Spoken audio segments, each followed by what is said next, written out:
mission to host a free and open exchange of ideas. We do it with our collection, we do it with our instruction, and this is an extension of that, which we're very proud of. And especially proud when students in our community feel strongly enough about something to host a session, which is the case today. So, today's topic is fair wages in the fast food industry. We have a student who's been working in the fast food industry, Carlos Hernandez, and he's brought a panel of guests. He'll introduce them.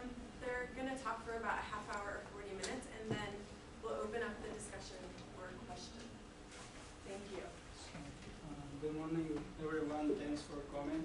I think that's very important that people get aware what is going on in the fast food industry and the kind of conditions that workers have there when they work there.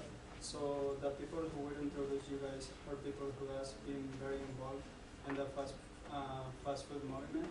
And he's Clay. He is from the organization Good Job Seattle. He has been working with Seattle since we came here in Seattle. They are organizing workers to fight for better ways and the right to organize without retaliation. Miss Caroline, she's a representative. She's very strong woman, seriously. I really have a big respect for her. And she is very brave in many ways. She is the kind of person who has to face, who doesn't will be afraid to fight for other people when someone is taking advantage of other people, or when someone is trying to retaliate other person, especially if he is from their coworkers. And we had Jessica. Jessica now she began to join us after the campaign began, after the 2 strikes. She has very involved in the actions, and she really wanted to see a change in the fast food industry. And because even though now it doesn't affect her, because she said that she has another job, it will affect a lot of other people, and I really admire that she want to keep fighting for the rights of people. So thank you guys, and Clay will begin to talk about what is Good Job Seattle. Great. So, I don't know if you guys heard about the strikes that went on May 30th. It was the first fast food strike in Seattle. And I remember that morning, or it's late the night before at 12 a.m., sitting outside of a Taco Bell in Ballard. And we were standing there were about 20 of us. I don't know if you guys read The Stranger. Goldie from The Stranger was there, like talking to him. There's a guy from Como, Foreign News, who's like asking us all these questions. He's like, when's this going to begin? Like, what's going on? And we're standing out there nervously because there's a woman and a couple of her coworkers inside who decided that they wanted to go on strike, and they told us that. And so, we were waiting in there, or outside of this place with signs, ready to start chanting, make a bunch of noise, but we didn't even know if she was going to come out. We didn't even know what was going to go on. We had no idea if it was even going to happen, and if all of the months of work and of organizing that had gone into it, and all of the people standing up, that was actually going to come to fruition or just fall flat on its face. And so, as you guys know, on May 30th, tons of people went on strike. That woman is Caroline. She walked out, and we made a big fuss about it and made it in the news the next day, and then it was all over the news as we went to stores around the city of Seattle. There's a Burger King in Lake City that straight up stopped service because people walked out. There were a lot of subways of Carlos and his coworkers that shut down because people said, I've had enough. I've had enough of not getting paid enough. I've had enough of not getting mistreated all the time, of being at the whim of my boss and being forced and subjected to whatever he had to say. So it was pretty amazing to think of where this has come now, and only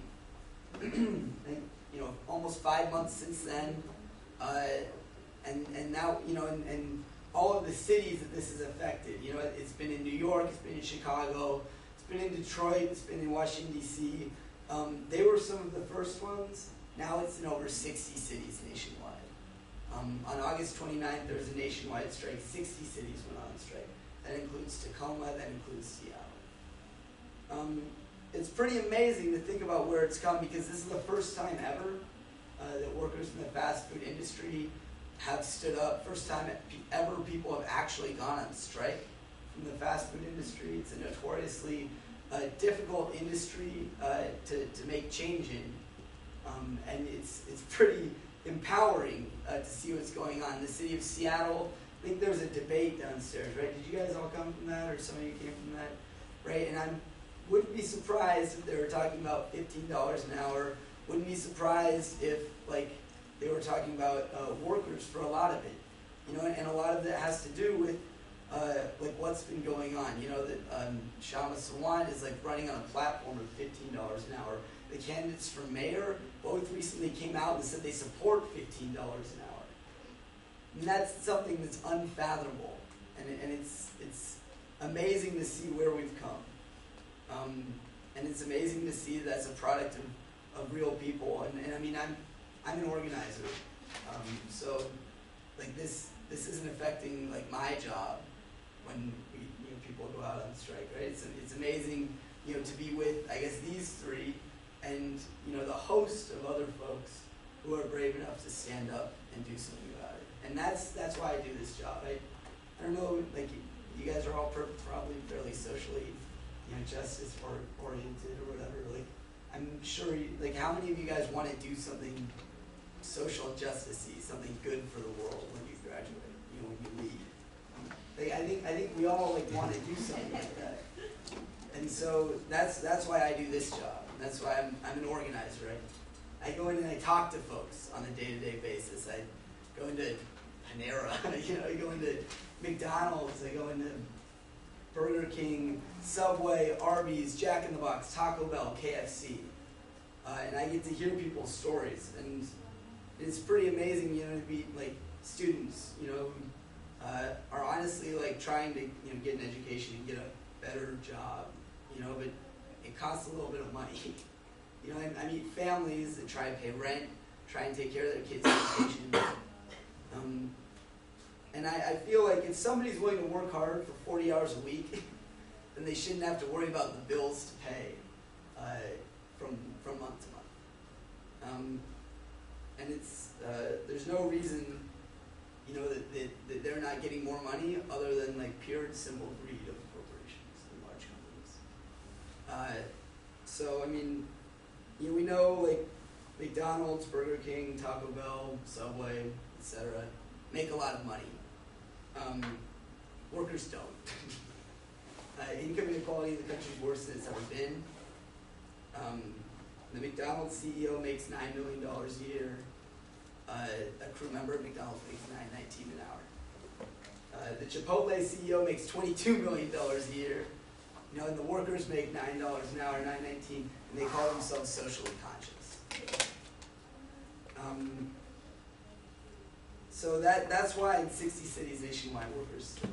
That's why they decided to do something about it, because the money is there, and folks should be able to take care of their families. In Seattle, folks continue to grow.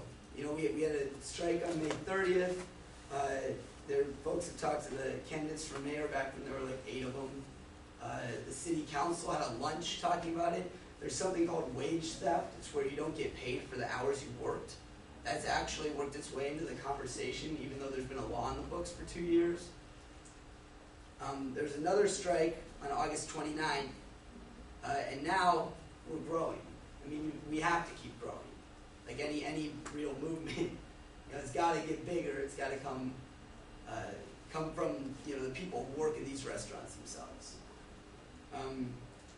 We're having, and I'll let these guys talk about that a little bit more, but we're having meetings to talk about what the next steps are. We're reaching out to coworkers, reaching out to new stores, meeting new people, doing new stories. There's an abundance of people who want to see change in this. But we're not there yet. We got to keep fighting. And so that's what's going on in Seattle. That's what's going on nationwide. That's why I do this job. But more importantly, I'd like to introduce you guys to these guys. Thanks for coming, guys.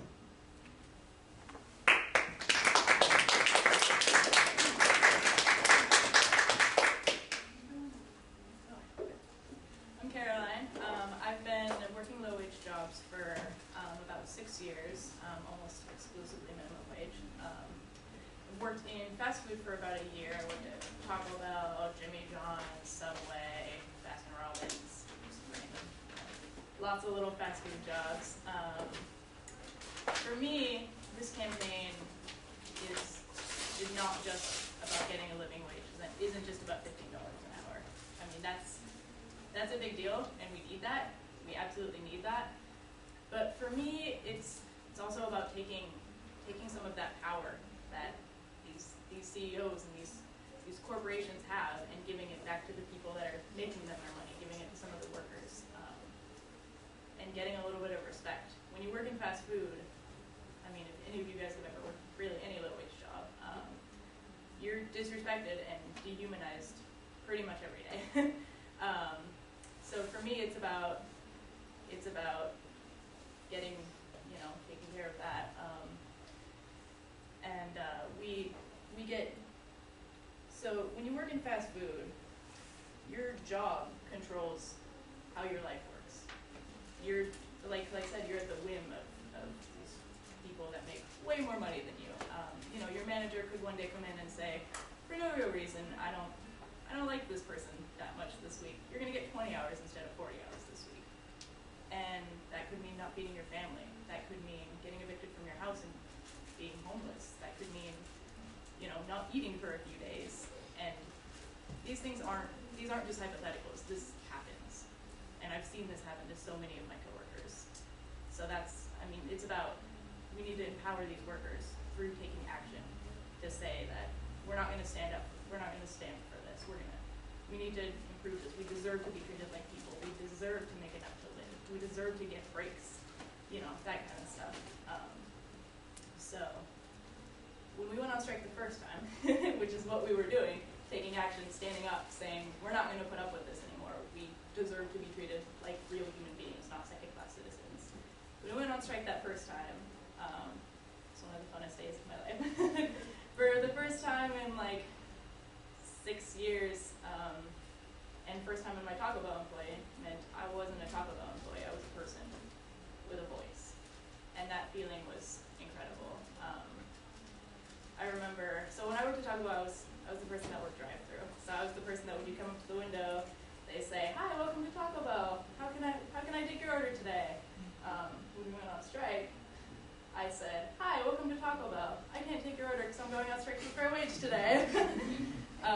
And that was a great feeling. And taking off my Taco Bell hat and my headset and walking out the door and feeling like a person really was such an incredible thing. And then seeing people all over the city and all over the country do that too was just truly amazing. So the second strike that happened a few months ago, we of course did it again, and it was equally awesome. One of my coworkers at Subway and one of my dear friends, who's one of the strongest women I've ever seen in my life. She supports her 4 siblings and her boyfriend, all on Subway salary. Puts up with horrible conditions. She'll work over 40 hours a week, not get paid overtime. She'll work 12-hour shifts and no breaks. She was a big leader in the first strikes and organizing her coworkers to get involved. We hadn't really heard from her, and we were wondering where she was. And the manager of these Subways had a lot of workers sign contracts saying, if you go on strike again, or if you hear about a strike, you will be fired, which is of course illegal and wrong. So we were thinking that maybe she got a little scared. So me and Clay actually decided at 5 in the morning to show up at her work and go find her. So we showed up at her work, and I remember as she was walking towards Subway, she had this look of just like, oh, don't do this to me, guys. You're gonna make me do the right thing. So we talked to her for a few minutes, and of course she ended up going on strike, and that's where it ended, which was awesome. But I remember later that day, she had told me, like, thank you for making me do that. Like, I knew that I needed to do it, but I got scared. And that's what this is about, is empowering workers to realize, like, they have to face these fears and stand up to these corporations and say, like, hey, we're not going to put up with this anymore. And that was very, very brave of her to do. I admire her a lot.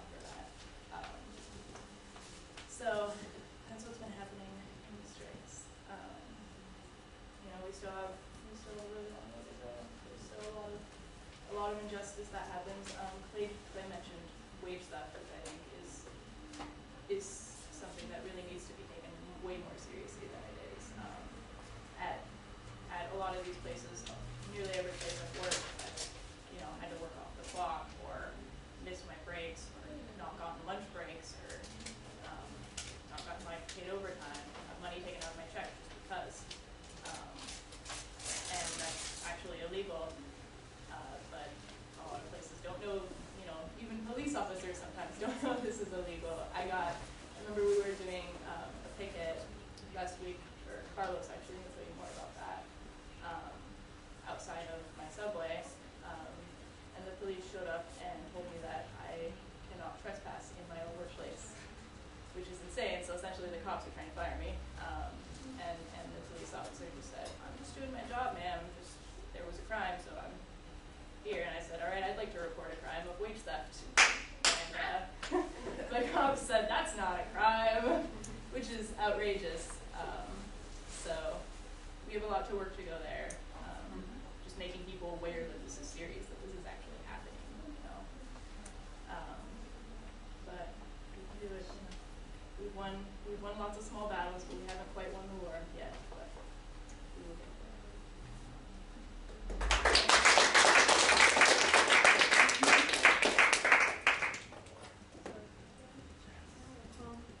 Hi, I'm Jessica. I used to be a student here. Still trying to be a student here. I'll tell you that in a minute. I went here in the spring quarter this year. First quarter of college ever. I'm still a baby. And fresh out of high school, living on my own at 18. It was pretty great. And I started going here and I have ambitions. I still have ambitions to be a nurse. I really want to be a nurse practitioner, working with children, maybe in the ICU, the hospital, or anything to be around kids. And when I first moved up here, I'm like, okay, I'm gonna make my dreams come true. Let's do this. And so I moved into a house, an apartment around here, and signed up for school. Had enough money to get for my first quarter, and I'm like, okay, second quarter, let's make a game plan. So I got a job at Subway, and straight off the bat, I told them, hey, I have class from 8 to 11. I can't start till 11:30. And okay, no problem. And it's funny because the manager would always tell me, oh, you know what? Take care of me. I'll take care of you. Okay, this sounds like a perfect job for me, right? So the whole first week, they gave me the hours I asked. And the second week, they're like, oh, we need you to start at 11. I get off at class at 11. I can't leave early to get here at 11. Well, it's either that or you're not getting any extra hours. And I needed extra hours because I was paying $4.50 for rent, plus I have to have a cell phone. Everybody needs a cell phone. And I needed to have food. I didn't want to go on food stamps, all this stuff. And I'm like, and I need to pay for school somehow. So I was like, okay. I talked to my professor, asked if I could leave 30 minutes early. And he wasn't quite happy about it. And neither was I. And so when I begged and pleaded and implored that I would love to work later shift, they said no, I have to work earlier. And then the next week it was 10. And then the week after that it was 9. And it was kind of gridlocked at 9 to 4. I'm like, I only get to go to half of one class. Cool, thanks. And so that's when I was like, I didn't get to finish my spring quarter. I don't have any credits under my belt now because I needed to make sure that I could live first. Because you can't really show up to class if you are sick and can't live. You can't really show up to class when you're on the streets trying to get enough money to pay your lunch or something. So I'm like, okay, priorities, I guess, and we just sucked it up and didn't finish my spring quarter. Had a withdrawal. Been glad I did it in time. But so working there, I worked there for 6 months. And it was at first, it was my first actual real job. I'd worked retail before, but that's it. So I sold instruments before this. I'm like, I don't know fast food.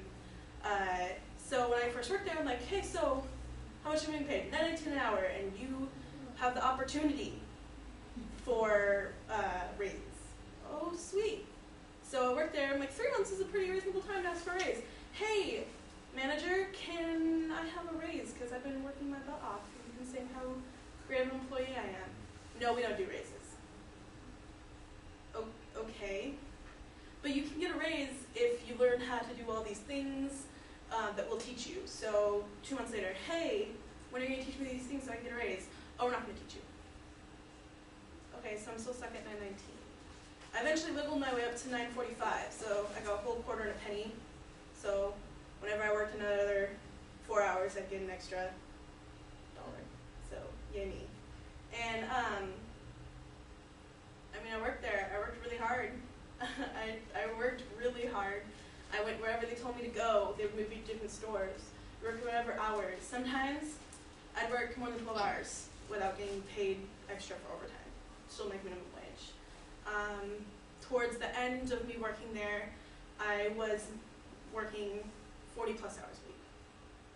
Like up to 45 hours every week, getting a 90-hour paycheck every 2 weeks, and I wasn't seeing time and a half. I was just seeing minimum wage, like it didn't matter. So when I asked, oh, you make too much already.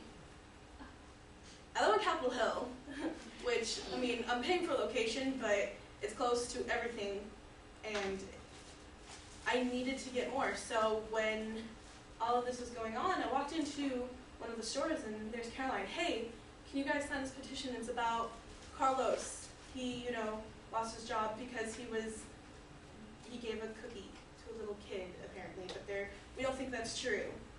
And she was trying to convince somebody else, and I signed it as soon as I figured out that my manager wouldn't see it because I was scared.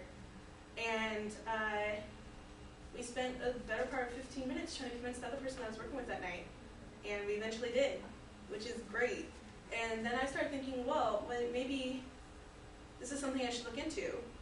So I started looking into it a little more, and it all came to a head when there was a huge disagreement at the store I permanently worked at, and bottom line, I wasn't getting treated fairly. So I called and did something very uncharacteristic of me. I didn't give a 2 weeks notice, and I was like, hey, so I'm not going to be there ever again. And within 5 minutes, I messaged Good Job Seattle. I was like, hey, what can I do? And I didn't go to the first meeting since then, but I'm in the 2 meetings so far. I'm getting involved in any way I can. I luckily was only unemployed for a week. Now I nanny this cute little guy over here. Yeah, not him. Liam, our youngest activist. He is 3 years old. And now I'm staying with this because, first of all, morality. Who am I to have been in this situation, know exactly what it's like, and then now that I'm out of it, not do anything, while things are still the exact same way. And to be quite honest, I think I got the better end of the stick. There are people with families. I only have to take care of myself. There are people with families, people who maybe their spouse or their partner is out of work, and it's hard to find a job, and they have to support them. Some people who have families outside not living with them who can't afford to make it, and they have to, send money to their family to make sure that they can have a warm meal and a place to live. So who am I to just sit around when I have friends who are going through that? Family members. I have cousins who are the same age who are going to college, same boat as me, and they can't do it because our parents are working class. They make too much so we can't qualify for my financial aid, but make too little to actually help us out. So that's why I'm here, and I hope we can make a difference. I want to see $15 an hour. I want to see people not get dehumanized every day at work or have to work at the whim of their manager. They have to kiss butt in order to make sure that they can make a living. So, yeah, that's what I know.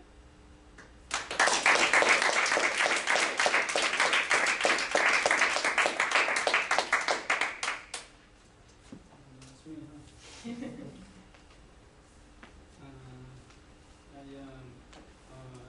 I know almost some of the people they say thank you for coming.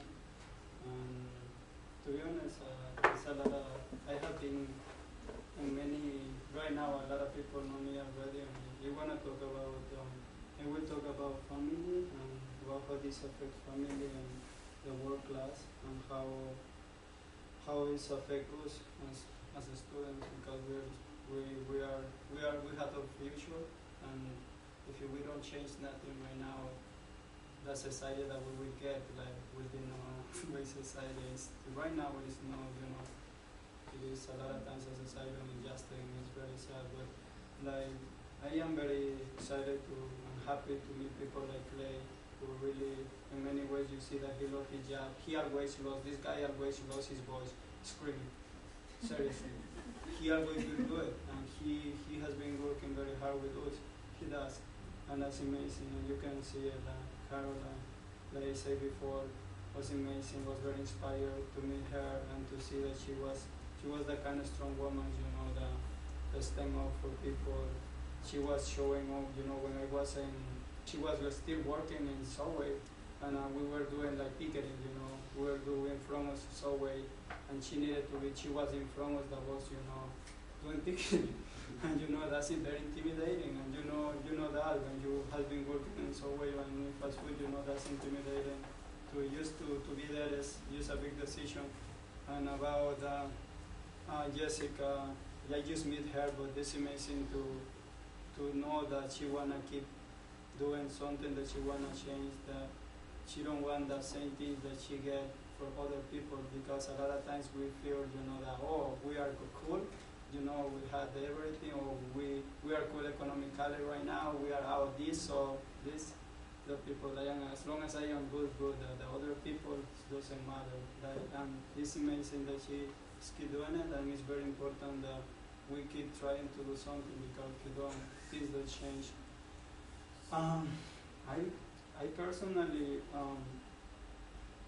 I love family. I think family is the most important in society. For me, I feel like my family is in my country, and I love them. That's what I came here to support them, to be able to go to school and be able to support each of them in my country. And I like to see family together too, and I feel like a lot of times in this society, or in most of our society, we menospreciate family, and family values are going down, and family is less together and less together. And I like to see that picture, because it's the picture that we should see. We sometimes, when we see a homeless person in the street, or when we see someone in the jail, or when we see someone, doing something that is wrong, we don't really sometimes think about it. A lot of times it's very easy for most of people just point, and say, look at that guy, he don't want to work. He don't want to work hard. Or you look at that guy, he did something wrong. Or he's in the jail, he's a bad person. Or it's sometimes very easy, but it is very important to think what made a person to get there, how the person get to get there, what kind of family this person has. Family is very important. The economic situation this person have, the environment this person live, and it is very important to think about it. And I like to think about it when I see someone in that situation, or when I see people working with me, around me. I like to think about it, I just don't like to say, you are not working hard, or you don't want to go to school hard, you don't want to improve your life. It's not about that. There are situations, we live in a lot of times in a society, where that always tell us that it is okay to ignore injustice, that it is okay, to just let things go, and because if you don't, you will get in trouble. You don't want to get in trouble, because you need to be smart, and you need to be doing the connections that you need with the people who has the money, or the people who can help you to grow in life. And a lot of times to menospreciate the people that is in the battle. And I feel we shouldn't be like that, and I feel that we should support each other. I feel that if we saw something that is unjust, we should say it. And a lot of times very easy just ignore that thing, and and as long as I am good, or I am in my safe space, it is good. It's happening. And it is very, I work with women most most of my fast food work. And when I came to this country, I was in immigration. I love to read. I was reading a lot. So I was reading a lot of motivational books. I love reading.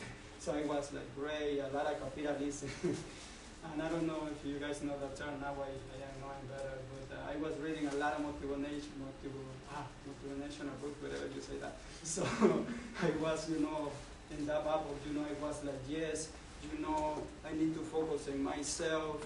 I need to be, and I need to be nice. I need to be smiling all the time to people because I need to get there. I had this goal.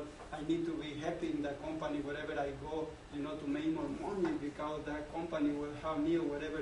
Basically, I was reading that. You need to have a positive attitude. It is very important to have that. You need to be smart. You need to be very smart. Basically, that's what you read in motivational books. You need to take your decision wisely. And but something that take me down was one day when I see Ermita. Ermita was one of the old lady who worked in my restaurant in Chipotle. And she has been working there since she did that restaurant open. Since that restaurant opened, she was working there. But I didn't know how much she was getting paid. But I saw, everyone, because in Chipotle, they this that kind of company that empower you. Yes, we are the best company. We do the best with workers, and you need to be empowerment. You have goals. You have the opportunity to grow, and all the stuff. So you motivated. And I was like one of the guys that you don't want to talk with a lot of times because I will be, yes, we are in the best company. Guys, we need to feel proud to be here. And I was, and some of my coworkers, yes, good. It's good that you know that, and blah blah blah. But I remember that I knew that sometimes I'm the kind of person that when I see something that's wrong, I don't know, and one day I was in the morning and I saw Ermita, because in Chipotle you need to do a lot of food, a lot. You need to watch a lot of dishes, you need to do a lot of food. So in the beginning you need to organize, everything. And Ermita was, taking everything, so she was putting everything together. And she needed to move it, in a little thing like this. Like one is a little bigger. She was using the little car, like to move the stuff out because we're too heavy, and she was a little old. And my manager came and said to her, "Ermita," anyway, she talked like that. But Ermita, you shouldn't be using the little car. And Ermita was, "¿Por qué? Why?" And Joanna, sorry, but and she was like, "Ermita, remember, we're the best company. So we need to take care of the floor because they will come to visit and inspect our restaurant. And we need to be empowerment. We should be empowerment." I was disappointed. And how you will care more about the floor than a human being? A person that you work every day with a person, and that person that work very hard, and this already a little old. And how you will care more about that? And then I said, I don't want to be more motivated anymore. Because it's very easy it is very easy, to ignore injustice seriously, and we shouldn't ignore injustice, and it is easy to do it, and you had the opportunity to grow in Chipotle. I was supposed to become a manager. I need the money, I need to help my family, I need to pay my bills, I need my education. I was, normally I work two jobs right now. I got fired from Chipotle. I don't know if you guys hear this story already. But anyway, I got fired because I was organizing, but people know already that. But anyway, in Chipotle too, I was supposed to become a manager, and I was beginning to train it. But like when my boss said, Carlos, I know you're a good guy. You're one good worker. We want you to grow in this company, but you need to focus on yourself. You need to focus on yourself, and and I remember that they fired me. The one with Aster, she told me that to be able to grow, you need to ignore some things. And I don't want to grow like that. In any way, I think it is very important to be able to see that in Subway, I didn't know what is wage theft. They talk about wage theft. What is wage theft? Wage theft basically is when you don't get overtime. So you don't get paid overtime, and Subway happen almost all the time. In Chipotle it happens sometimes, but in Chipotle what happens most of the time that you punch out the clock. So basically you had a goal to finish, you had a goal to finish everything at 11:30. If you don't make it, you need to punch most of the time, and you need to volunteer. And just imagine it, if you do that every day, and most of the employers, they do that every day because they don't want to lose your job. You have family, you need to take care of yourself. You don't want to lose the job, even though sometimes you know that there are rights that protect you. But it's hard, especially when you don't, a lot of people are from this country, but there are some people that doesn't. I came as an immigrant, and right now I have my green card. That's amazing. I intend to go. Many things happen to be there, but a lot of people doesn't. So it is very easy to get retaliated. It is very easy to get humiliated, and it is very easy to tell you, that they will check your social security.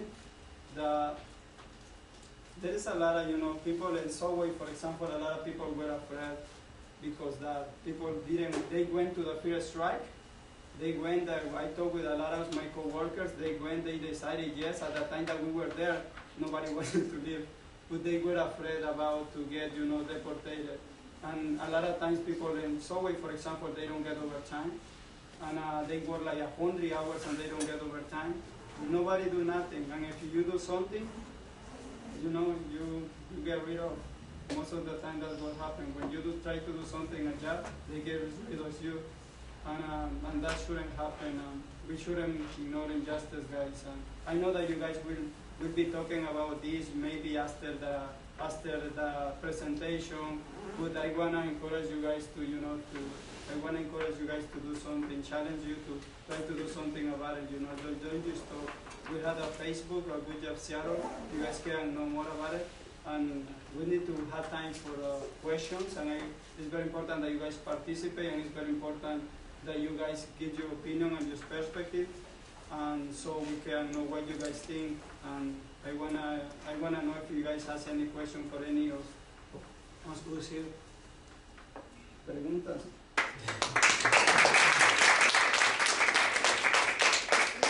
If you have any question or any concerns.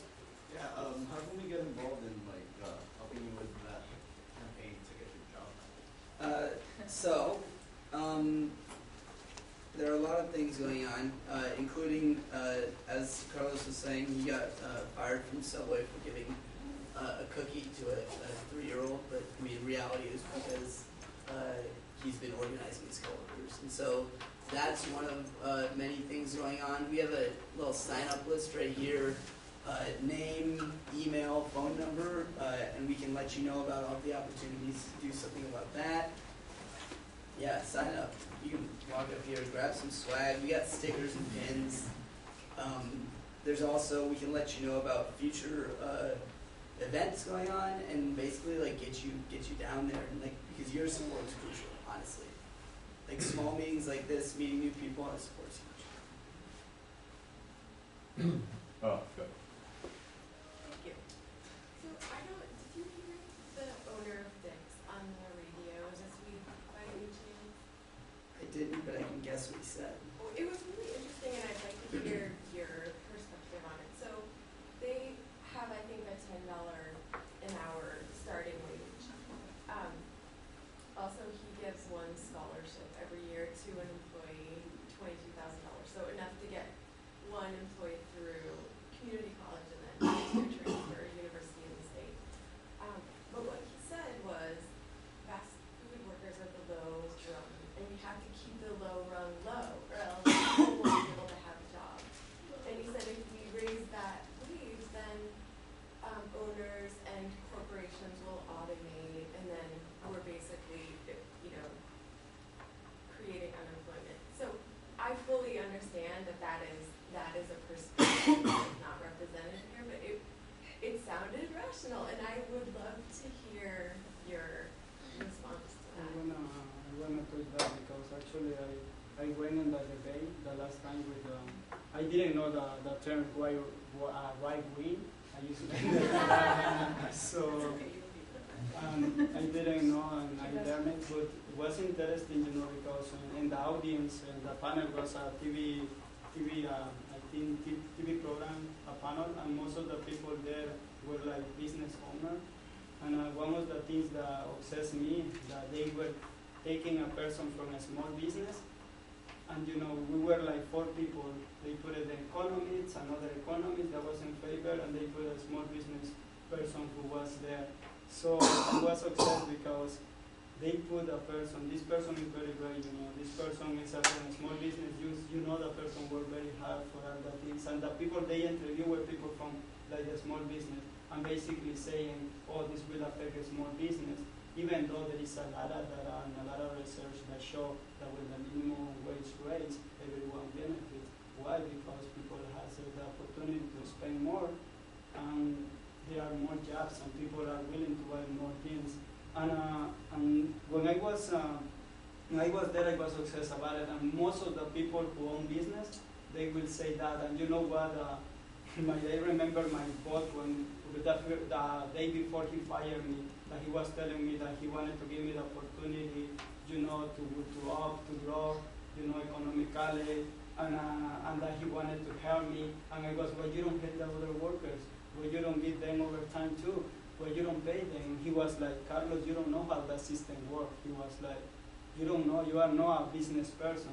You don't know that we need to keep it. And I am behind other person, behind other person, behind other person. You don't know basically how that system works. Your business, you need to save. And so we can know I am not changing the conditions for the workers.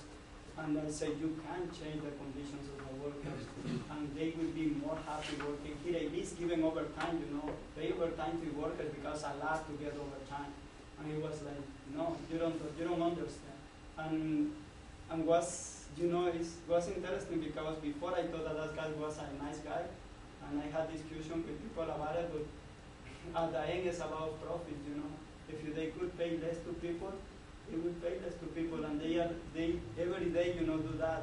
They always be stealing a little bit, but I know, and there is a lot of research that prove that doesn't really affect in many ways a small business, and not just the big corporations, they can't afford to pay, and the thing that they don't talk about taxes too, and how taxes work, and how the big corporations are taxing, and how big corporations use taxes to don't pay. That charity that people say, oh, charity, we are contributing, Starbucks is amazing. They are giving a pair of shoes in Africa, and we want to go to buy a Starbucks. Some McDonald's have the house run a McDonald's, but this is publicity, but at the same time, they are not paying taxes. So that's a very interesting to see too, because small business pay more taxes than big business, and they definitely will say that there is no way for the economy, and that will poor, and that will be unemployed. But it is important to search and to read more about it and to get know more. And I am not an expert, but it is. I feel like as a fast food worker, I say no. And before, I was the kind of kid that I was cool with everyone, and I say, wow, they are giving the opportunity to work. But then I was seeing them what they were doing with people, and how they were treating people, and how they don't pay them enough when they were like don't pay them the hours that they work, when they were taking money from their paychecks. And I was tired, so I don't want to be that good anymore. Can I add something to what you said? Add on to that. I think it's kind of funny that the person making the most money in Dick's is saying that they need to keep the low low. Well, why does the high have to be so high? If the high gave some of their money, they have enough to live very comfortably for the rest of their lives and some of their children's lives. So what I'm wondering is, why does the high have to be so high? Why can't they give some of the wealth so the low can still be the low and still make enough to live comfortably? And so that's where I think they're poked a hole in what he said. He's right. If everybody was the same, we'd have some issues. But if the low can still be low and still live comfortably, and poverty wouldn't be a thing, then there you go. The gap between, working class and, you know, CEOs is so extremely high, and it doesn't make sense, and there's no rhyme or reason for it, so. Most of you talked about wage theft. How will raising the wage to $15 an hour prevent wage theft, and would it not propagate more? I mean, raising the minimum, or not the minimum wage, the wage of fast food, I don't think necessarily will help wage theft. Organizing will.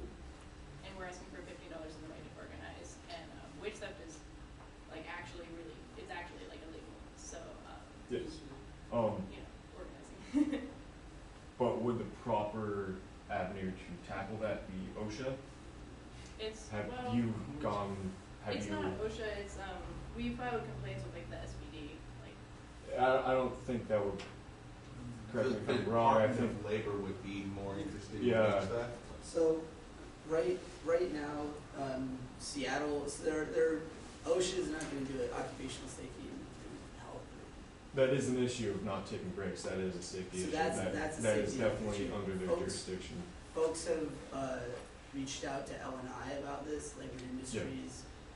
However, in Seattle, there's a very unique opportunity because 2 years ago, the city council passed a law that makes wage theft actually a crime, not just like a problem with your employer, but an actual crime as much as like, you know, if Caroline like stole $100 out of my pocket.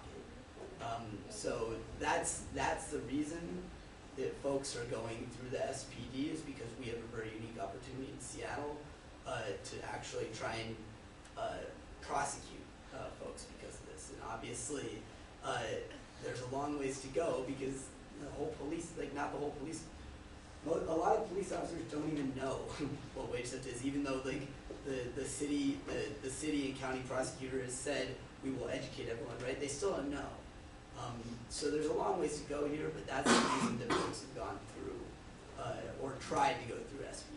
To be quite honest, we're going through everything we can, but when we see it happening, we were, you know, boycotting Subway, we were striking right in front of their store, but we still had a tip jar with, you know, people who are not getting tips because we're cutting off their customers. So when we went in to go give them that, it was in the tip jar. Manager went in, grabbed it, took it out. He was taking away. So we saw it in action, and I think it's funny that a lot of time we're told, see something, say something. Well, I walked straight up to the cop and said, hey, I witnessed a crime happening, and they just directed us to go, report. And when I tried to explain, well, if I saw somebody take $10 out of Caroline's pocket and start running away, it's the same thing. Well, no, it's not, because you're not the victim. And it's a little sad that we're more educated than the cops are about something that is a crime and something that we are supposed to report in Seattle to the cops.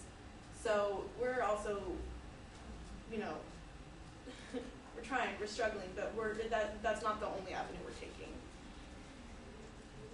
I have a question for anyone who answers. The fact that these are franchises and the management isn't centralized, would that have some role to do with this abuse of workers' rights? And do you think it's more of a legal issue or it's more of a moral issue? And if either, how do you think it can be addressed?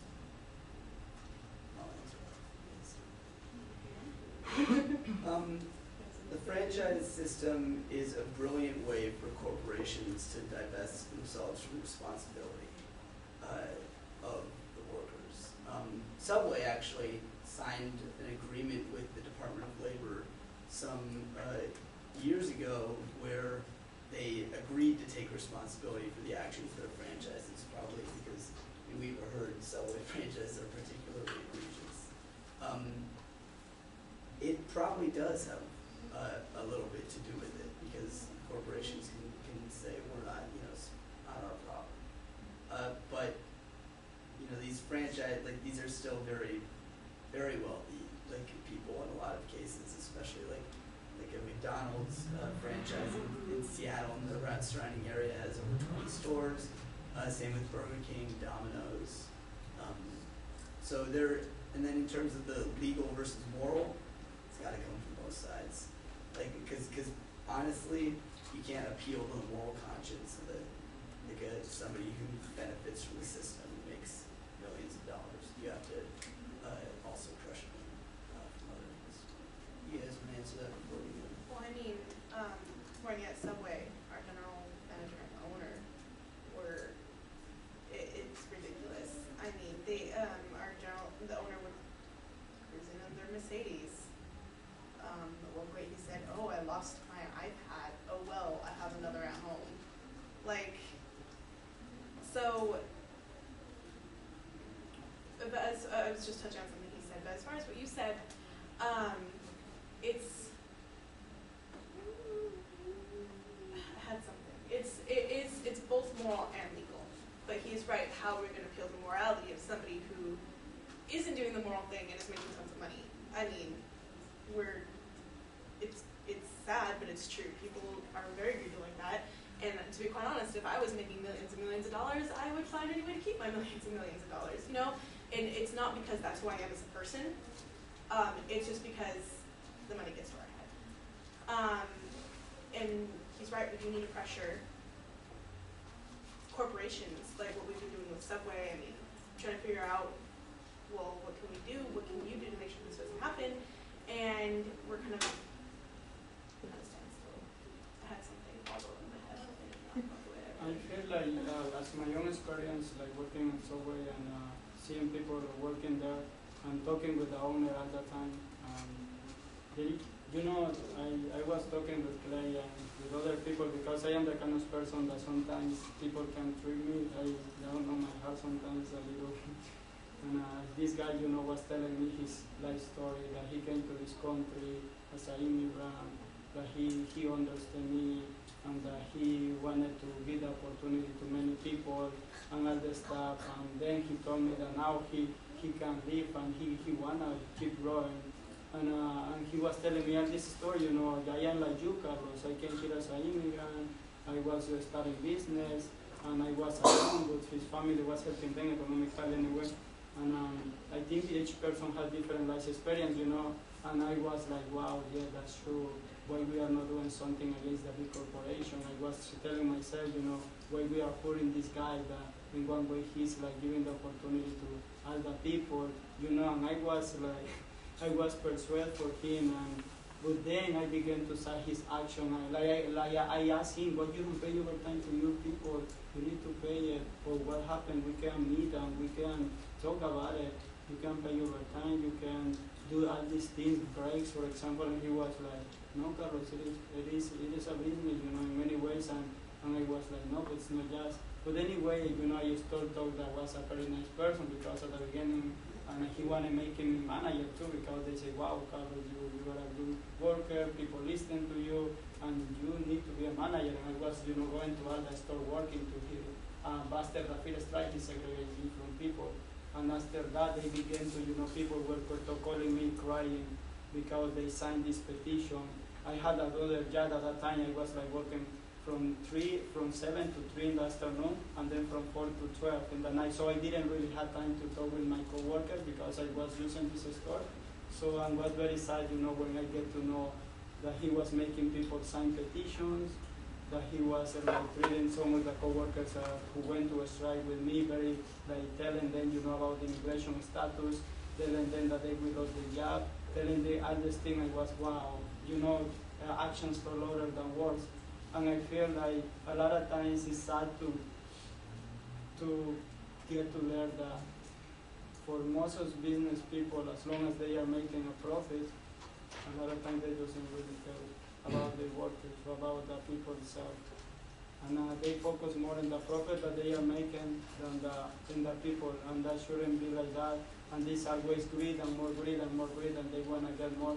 And I don't think that, I feel that, yes, franchise, that I feel like maybe, that big corporation, if we don't put the franchise, we will be able to change nothing in the big corporate.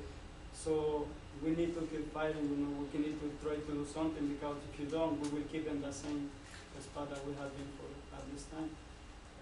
I just wanted to throw in also, I definitely think these franchises can get away with way more than corporates. Corporates not, overlooking them all the time. And in terms of legal versus moral, like in Carlos's case, for example, like when legal doesn't always work, we take direct action, which is why like we're calling for a boycott and doing flutterings outside the subways all the time. And we filed an unfair labor practice, but we also need to take the route of just as workers taking direct action to do something. If I can add something real quick to the idea of like the franchise and everything, that's an explicit strategy by all these corporations, all these companies to just distance themselves from taking any responsibility and driving the wages down. The same way Nike, Adidas, they subcontract out to factories, and then when thousands of people die in a fire, they're like, that's not our problem. We don't know what's going on there. It's the same thing here at McDonald's. They're just trying to get as far away as they can from any responsibility for the people that make the money for them. Yeah, I mean, at the end, like, the franchisees are giving these corporations money, and so they're going to do whatever they can. One more question.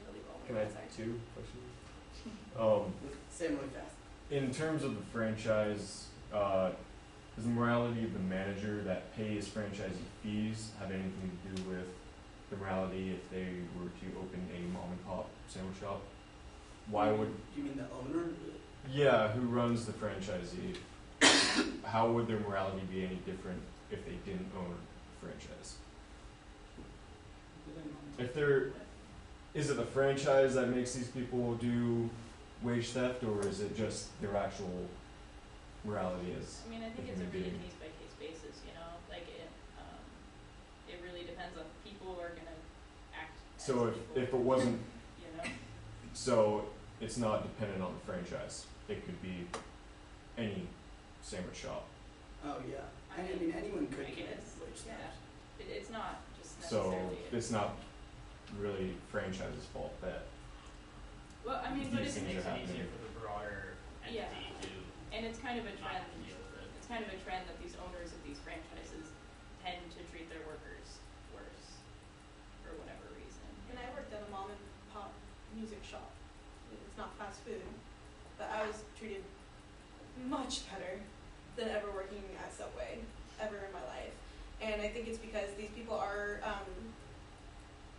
struggling much themselves, especially in mom and pop businesses, because there's only one store or what have you, and it's not a big name brand and stuff. But because the owner of the store I worked at, because he could identify with me, he tried his best to make sure that his employees got paid fairly, got enough hours, and he went out of his way to do that. A lot of people, or franchises, their heads up in the clouds, They may at one point have been in the same shoes as I have, but now they're making tons of money, they're fabulous houses, and they're kind of disconnected from their employees. They're not in the same zone almost anymore. So although wage theft can happen anywhere, mom and pop, franchise, whatever, that's my personal experience with the two. So I don't know if that answered your question any, but Yeah. Yeah, I had a friend working at a restaurant in the U District who would take all of the tips that were given to the employees who were waiting on the tables and pay them in minimum wage. And they got away with it because they were illegal workers. And they always, that's the sad thing, that people need to do something about it. And these are they are employing people, and they are paying these people. But if you think about it, if you treat your workers right, like he saw me, people were happy before you came, and it was what people decided to go to a strike if they were happy. And if you will treat people, right, you will treat them like human beings, people will be happy working for you. They will try to do their best. So would you be fine with being paid the amount you are now if you were treated with respect? No. So it's not a deal of respect, it's a deal of compensation. It's a multi-dimensional So how issue. much is enough to be paid with Enough to respect? survive on. No. We are very confused in this. I feel like, for me, I didn't know about the $15 an hour when I get here. What I was looking for was search for Good Job Seattle is because people wasn't getting overtime. People wasn't like treated bad because they didn't have, in many ways, when people came to this country, they are treated like if they has no value, if they don't has a voice. So that's very different then I began to learn more, to read more about how it will be possible that people could get paid more. And I thought that wasn't possible. I said yes, because we're for business. But then I realized that don't, and it doesn't work. And it is sad that these people, they are getting more and more all the time, and people in the bottom is getting less, and people are more and more poverty all the time, and they don't have to support their family. They don't have how to see their family. They don't have time for their family. And they say sometimes, why you don't go to school? Why you don't go to school to get a better education? So how people will a lot of times get an education so that if they have like 2 jobs most of the time, they barely can see their kids. And it is a lot of things, it's no use, and I don't think it's just about money, in many ways it's about moral too, and about like that people has equality. I think equality is very important. And sometimes we don't really have that kind of quality. Well, it I'm seems gonna like step in here and say it's like 1:10, so I don't want to Okay. make everyone like stay longer, but like we're gonna stay afterwards, so we should totally continue this conversation. I if you just want to comment on what the both of you were saying to give you an example with that number, because I'm very pro this issue, but I give you a more hopefully concise explanation. Studies show the U.S. population, there's a huge, I don't remember the number, but the huge percentage of the population is under what's considered the federal poverty level.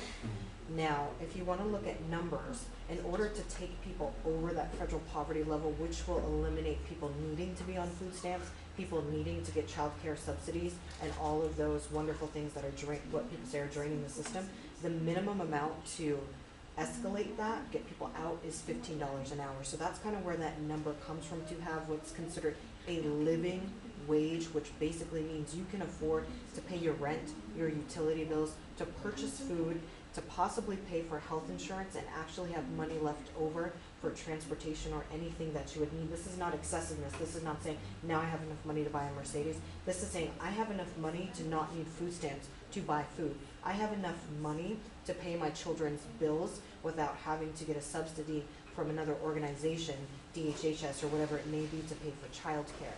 So this is a huge issue. What people are asking for, it's not like, hey, I need a Mercedes and I want to bling. It's like, I'd like to be able to pay for food. I'd like to be able to go to a community college, not even a university, a community college, but they can't even afford that because they have to work so many hours to pay for renting out a room in someone else's house, not even their own apartment. So if you look at as well, statistically, if you want to look at numbers, the average rental rate anywhere you live in the city of Seattle for a 1-bedroom is $1,000. If you want to calculate $9.19 an hour times 40, that's not even going to cover it for what you need when you factor in utilities, rent and utilities. That's not even factoring, oh my God, they actually need to eat.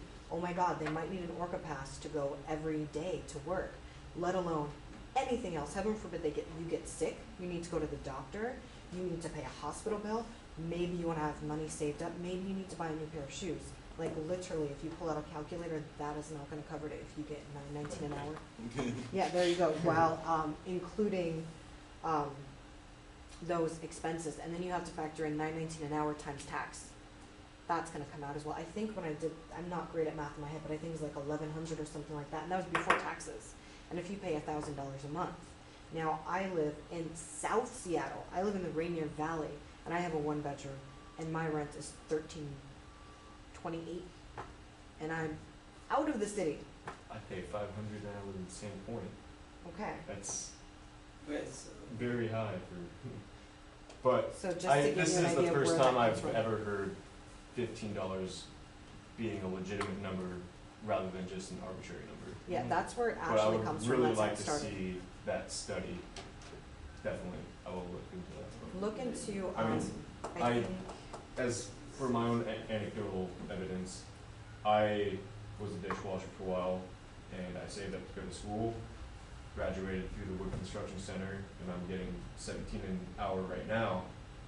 It's just interesting that I have a skill and fast food workers want a comparable wage.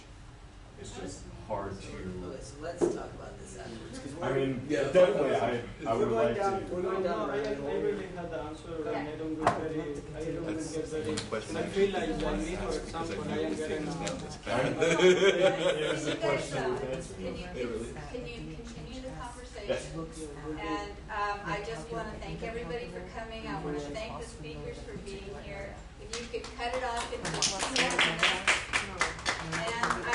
and you can stay here for another 15. I just wanted to let you know that Jay McLean Riggs is gonna talk here next Thursday at noon. She's a professor here in global health, and she's talking about community colleges, and there's been a move to take the word community out of the community college, and what that means. So, When is that? interested in that topic, That's it's Thursday. Thursday at noon. So every week, the library has a presentation Thursday at noon. If you'd like a schedule, we have them at the reference desk. Come get swag. Or sign up if you want to help us fire to get Carlos's job back. And thanks so much.